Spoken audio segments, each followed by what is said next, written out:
Welcome, ladies and gentlemen, to an all-new reaction and review. Tonight, ladies and gentlemen, I am once more traveling over to the Far East. We are once more covering a Japanese anime that, well, really isn't too well fucking known in this country, essentially, because, well, the last time it was released in DVD here was in 2004, and nobody was looking for it then. And this actually was a two-part OVA when it was first released, and it's a tie-in to one of the more popular video game franchises out there. Unfortunately, it's a franchise I have never really been a big fan of. Tonight I'm going to be watching Sonic the Hedgehog, the movie. Yeah. A little bit of a story about this. When this thing was first released in the US in 1999, it was released essentially as a tie-in for the Sonic Adventure game on the Dreamcast. In fact, this thing was released one day prior to that. The only other time it has been released in the US, like I said, was in 2004, and the company that fucking released it went out of business. So that's pretty much why it's really difficult to find a fucking copy now. But lucky for me, I was able to find a copy and download it. I have no idea exactly what the fuck this thing's about. The only thing I can tell you is that it has Sonic and it has Robotnik or Eggman or whatever the fuck they have to call him for this one. Really, that's all I can tell you. I know nothing else. So I'm about to sit back and check out this thing, and I have this funny feeling that if I happen to dump on it too much, I'm going to get a lot of heat from Sonic fans, but you know what? I don't care.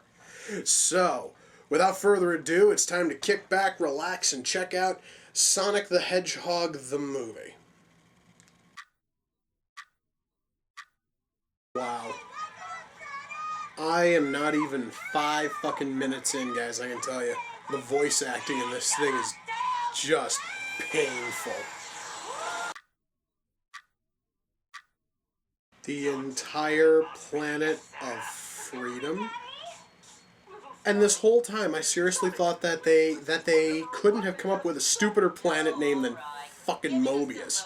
But Planet Freedom, that definitely tops it. So they needed a radar given to them by Robotnik to find a massive, like, vortex that's kind of sitting out in the middle of nowhere. How the hell could you miss that? Why the hell would you need a radar to fucking find it? Good God. So, Metal Robotnik has wings. And he looks kinda badass, but still. Where the fuck did those wings come from, and why in the hell do they look more organic than the rest of his robotic body? Okay, so apparently in this movie, Knuckles can kind of fly. That's actually a little bit new, so. Also kind of stupid, but I honestly will get to that later. No, you actually would almost think that a fight between Sonic and Metal Sonic would actually be interesting, but it's really not, guys. This honestly is just fucking boring as hell. So putting a small explosion at the top of the planet will cause it to essentially break up and destroy itself. Yeah, makes total sense to me. Total sense. Wow, I never thought I'd see anything involving Sonic where Tails is copping a fucking feel. That's holy shit, that actually is a little bit different. Well, folks, that's Sonic the Hedgehog, the movie. The song's actually kind of catchy. Actually, the song is really good, so at least, so hell, I mean, this actually sort of positive. Just listen to this. Like, I actually kind of like this. I'm gonna have to listen to this a little bit later though, because now I got to get to the review. Okay, excuse me. First of all, a couple of things which are, I guess, sort of standard when we talk about Sonic. I should mention The voice acting was complete and total shit, which is par for the course when we look at every other instance where Sonic has had voice acting. And the writing is complete and total crap. Once more, that's kind of par for the course. Now, there is one issue here that I really do have to mention, and that's the animation. The animation is ridiculously cheap and ugly looking, which is almost inexcusable when you consider the fact that this thing was made in 1996, and when I say made, I mean it actually was produced in Japan in 1996. So it came out after we had already seen Sadam and the Adventures of Sonic the Hedgehog both show us that you actually can animate Sonic and you can animate him well. And those two shows also showed that you can have at least somewhat competent writing. But again, that's real minor. This thing has neither. It has horrible fucking writing. It has god awful animation. It has probably some of the cheapest animation I have ever seen from a Japanese work pro fucking deuced in the 90s. I mean, this thing actually has the look of one of those really cheaply made 70s shows, you know, where they actually didn't fucking care about detail or anything, so almost every character looks completely and totally off fucking model in every single shot. That's kind of sort of the thing here. They also were playing fast and loose with exactly what the characters in the Sonic universe do, because you actually will see Tails, you know, flying, which actually makes sense because that actually was Tails' whole gimmick was actually Tails' whole fucking gimmick was essentially more hovering. He really didn't fly in the games necessarily, but technically we can count that as flying. Knuckles in the games can glide, but here he's basically jumping like really high and he's basically fucking flying.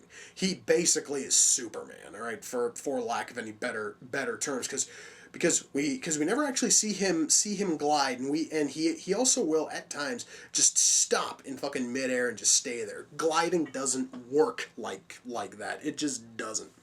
Sonic also essentially flies, but he has to be doing a spin dash when he's frickin' doing it. Again, it doesn't work like that, and if Sonic could fly, then they wouldn't have needed to add Tails into the games.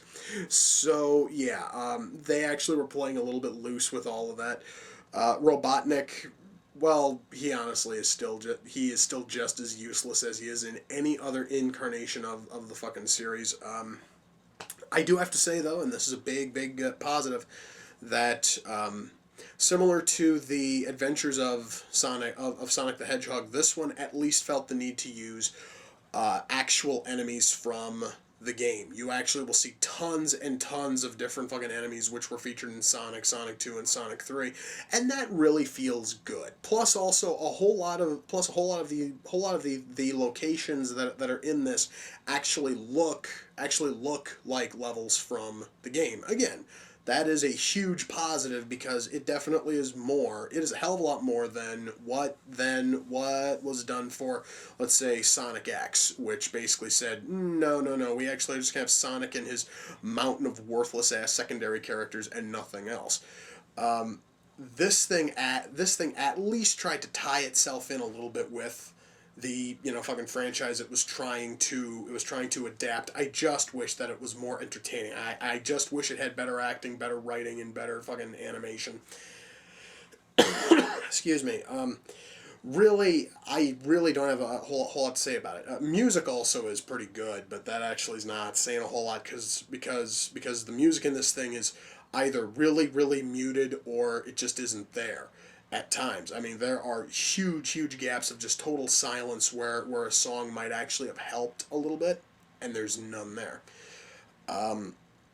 One more thing, and this actually is me again griping on voice acting, has to do with the voices for both Sonic and Knuckles. Apparently, nobody actually told them what fucking accent to throw on these characters, because Sonic will have one. Now, Sonic actually will have one line said where there is no accent, and then the very next line he's speaking with either a southern accent or a fucking Australian one.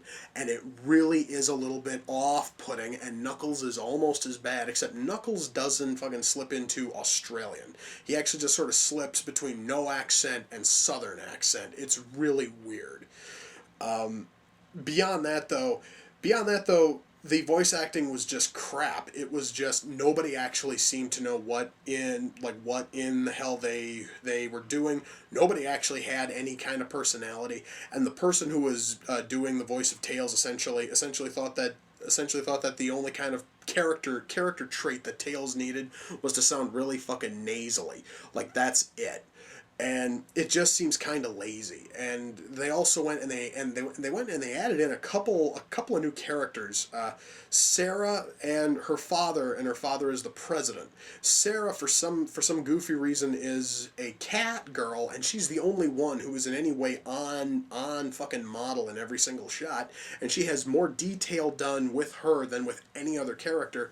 But I think that is simply because she is there for eye candy, and really she's the only reason why anybody would actually be willing to sit down and watch this, just because, well, she is kind of cute looking if you happen to find animated chicks hot.